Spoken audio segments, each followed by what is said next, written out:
Assalamualaikum warahmatullahi wabarakatuh. Saya Radatul Jannah binti Dahalan A169539 dari Pusat Pengajian Arab dan Tamadun Islam Universiti Kebangsaan Malaysia ingin membentangkan hasil kajian saya iaitu aktiviti perdagangan di Pelabuhan Melaka semasa pemerintahan Belanda iaitu sekitar tahun 1641 sehingga 1825 Masihi. Seterusnya, kita pergi kepada latar belakang kajian. Seperti yang kita tahu, Melaka merupakan salah sebuah pelabuhan yang terkenal dan menjadi pelabuhan interport sejak abad yang ke-15 lagi. Beberapa orang pegawai barat dan penulis sejarah mereka telah membuat andaian tentang kemunduran orang Melayu dalam bidang perdagangan dan ianya sukar untuk ditolak. Namun begitu, melalui rekod perkapalan Belanda semasa penaklukan dan surat menyurat antara pembesar Melayu menjelaskan dakwaan ini sama sekali tidak benar. Malahan, aktiviti perdagangan di Melaka ini menjadi semakin pesat dan orang Melayu turut melibatkan diri dalam kegiatan perdagangan ini. Orang-orang Melayu telah membina kapal-kapal besar seperti Jong, Gali, Pinas, Bedah dan sebagainya untuk berlayar di wilayah lain. Sebelum kedatangan British, pedagang-pedagang dari pelbagai kawasan terlibat dalam aktiviti perdagangan di Pelabuhan Melaka iaitu seperti pedagang Melayu, Cina, India, Arab, Parsi dan sebagainya. Kajian ini menjadi salah satu kepentingan supaya masyarakat dapat mengetahui tentang sektor ekonomi perdagangan yang berjalan semasa era penjajahan Belanda pada waktu itu. Seterusnya, penyataan masalah bagi kajian ini telah diambil melalui petikan karya Ahmad Jelani Halimi pada tahun 2020 iaitu penguasaan maritim dan aktiviti perdagangan antarabangsa kerajaan-kerajaan Melayu, yang menyatakan tentang kedatangan kuasa barat iaitu Eropah bermula dari awal abad ke-16 ke Nusantara telah membawa kepada kemerosotan perkapalan dan perdagangan orang Melayu. Dasar monopoli dan polisi kapal perang barat telah melemahkan perdagangan orang Melayu di samping perahu-perahu mereka tidak lagi dapat digunakan untuk membawa barangan bagi tujuan perdagangan jarak jauh. Pihak Belanda sering memaksa mereka membawa barangan ke pelabuhan-pelabuhan yang dikuasai Belanda seperti Melaka untuk dieksport ke luar negara. Seterusnya, bagi objektif kajian, pengkaji telah memilih 3 objektif iaitu yang pertama, mengkaji tentang tujuan kedatangan pihak Belanda terhadap Pelabuhan Melaka. Yang kedua, menghuraikan pelibatan para pedagang dalam kegiatan perdagangan di Pelabuhan Melaka. Dan yang terakhir adalah menganalisis kesan aktiviti perdagangan di Pelabuhan Melaka terhadap penduduk tempatan. Selain itu, metod kajian yang digunakan oleh pekaji dalam kajiannya adalah kajian kepustakaan, kajian sejarah dan analisis kandungan. Antara rujukan yang digunakan oleh pengkaji adalah karya Ahmad Jelani Halimi dan Nordin Hussein yang banyak memaparkan tentang kegiatan perdagangan di Pelabuhan Melaka semasa pemerintahan Belanda. Seterusnya, kita pergi kepada dapatan kajian bagi objektif 1 pada bab 2 iaitu sejarah kedatangan penjajahan Belanda ke Pelabuhan Melaka. Belanda telah datang ke Melaka pada tahun 1641 semasa kejatuhan Melaka dan Portugis. Belanda telah menggunakan tipu hela terhadap pemerintah Johor demi mendapatkan bantuan askar Johor untuk menentang Portugis dalam menakluki Melaka. Tujuan Belanda ke Melaka bukan hanya bermotifkan penaklukan tapi hanya kerakusan dalam memonopoli perdagangan rempah dan sebagainya. Setelah Belanda menguasai perdagangan Melaka, mereka telah mengaut semua keuntungan dan hasil perdagangan di Melaka serta beberapa kawasan di Tanah Melayu.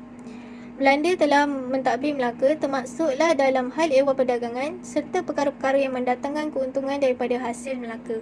Belanda juga menjadi salah sebuah kuasa yang bertahan lama dalam penjajahan Melaka. Oleh itu, mereka telah membina bangunan pentadbiran dan kediaman Gubernur Belanda di Kota Melaka iaitu bangunan State House. Seterusnya, kita pergi kepada dapatan kajian bagi objektif 2 pada bab 3 iaitu pelibatan para pedagang di Pelabuhan Melaka. Pertamanya adalah kedatangan para pedagang Cina di Pelabuhan Melaka. Mereka telah menjadikan Pelabuhan Melaka sebagai tempat persinggahan perdagangan sementara menunggu peralihan angin monsun timur laut. Terdapat pelbagai barangan dagangan yang telah dibawa oleh pedagang Cina. Antara barangan dagangan yang mendapat perhatian daripada pedagang lain yang dihasilkan oleh China adalah porselin polychrome enamel berglaze yang dihasilkan di Qingdechan yang terletak di Jiangxi dan telah dieksport ke pelbagai negara. Ianya telah mula dieksport secara besar-besaran bermula daripada abad ke-19 hingga abad yang ke-20. Selain itu, pelibatan para pedagang di Pelabuhan Melaka adalah dari dalam kalangan pedagang India. Mereka berasal daripada tempat bernama Rajasthan di India yang merupakan permulaan kepada perkembangan perdagangan ke Tanah Melayu. Antara barangan dagangan yang dibawa oleh mereka adalah rempah, minyak wangi, tembakau dan sebagainya. Selain itu, Mereka juga memperdagangkan barangan seperti periuk besi, tangga, penapis dan lain-lain. Namun begitu, sewaktu pemerintahan Belanda, mereka banyak memperdagangkan tekstil, pakaian, sutera dan baldu.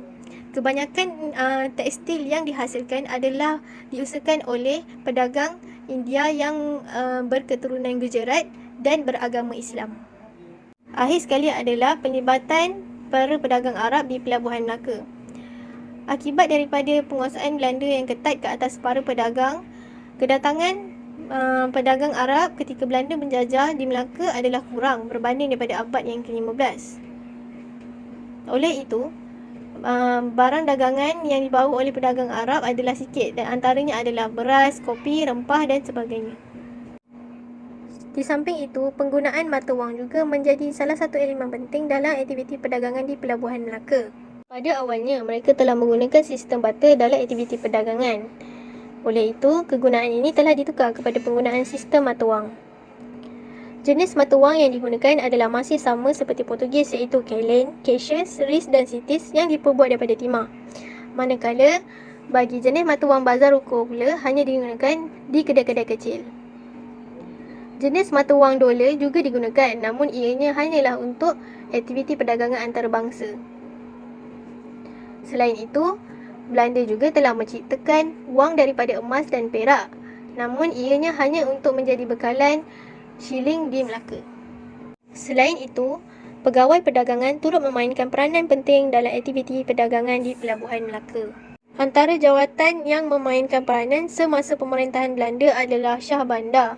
Namun begitu, skop mereka telah menjadi kecil dan hanya menguruskan pentadbiran perkapalan.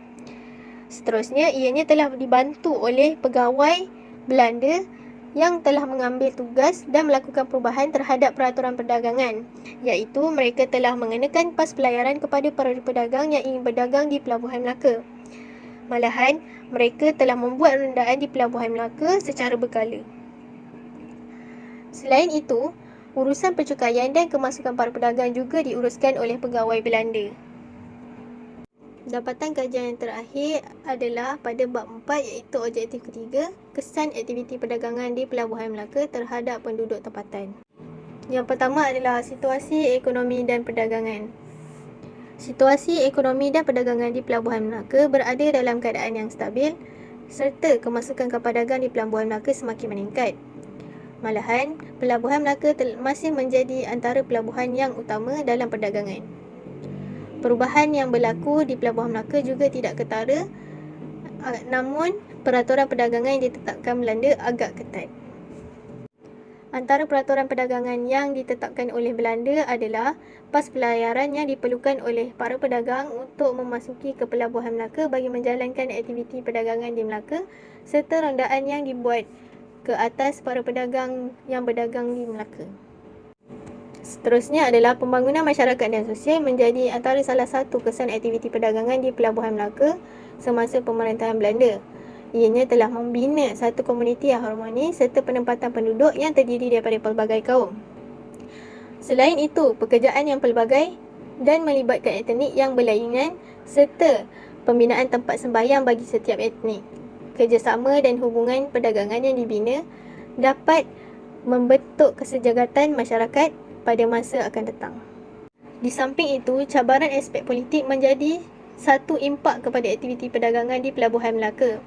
Belanda yang datang ke Melaka hanya untuk tujuan mengambil hasil tanah Melayu. Hal-hal ehwal pentadbiran Melaka juga dikendalikan oleh Belanda secara sepenuhnya. Manakala penduduk tempatan hanya layak untuk menjawab jawatan kecil dalam pentadbiran seperti penguasa Wat yang bertugas untuk memberikan laporan berkala berkenaan dengan keadaan ekonomi dan sosial di Melaka kepada pegawai Belanda. Tambahan pula, majlis kehakiman yang ditubuhkan oleh Belanda hanyalah untuk penyelesaian masalah penduduk tempatan dengan penduduk tempatan yang lain. Peraturan Belanda yang ketat masih menyukarkan para pedagang untuk menjalankan aktiviti perdagangan di Pelabuhan Melaka. Akhir sekali adalah kepelbagaian dan silang budaya yang menjadi kesan utama melalui aktiviti perdagangan di Pelabuhan Melaka semasa pemerintahan Belanda. Ianya telah meninggalkan kesan jangka masa panjang kepada penduduk tempatan. Sesetengah daripada pedagang yang datang berdagang di Pelabuhan Melaka telah memilih untuk menetap secara kekal di Melaka. dan telah menyebabkan berlakunya perkahwinan campur dalam kalangan penduduk pelbagai etnik. Amalan perkahwinan campur di antara etnik ini telah menyebabkan kemunculan etnik peranakan yang terdiri daripada variasi kaum. Antara contoh etnik peranakan yang wujud di Melaka adalah Baba Nyonya dan Chetty, iaitu peranakan India.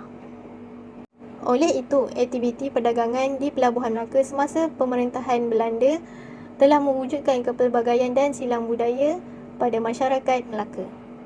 Akhir sekali, bagi rumusan keseluruhan kajian, pengkaji mendapati bahawa kedatangan Belanda bukan sahaja dengan tujuan penjajahan, malahan mereka telah memonopoli aktiviti perdagangan di Pelabuhan Melaka.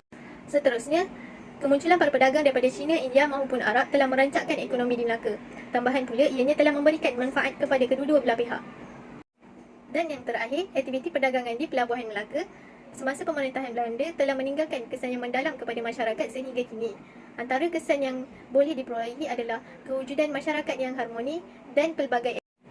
Oleh itu, jelaslah di sini bahawa aktiviti perdagangan di Pelabuhan Melaka semasa pemerintahan Belanda telah memberikan banyak impak kepada penduduk tempatan dari segi aspek politik, sosial maupun ekonomi.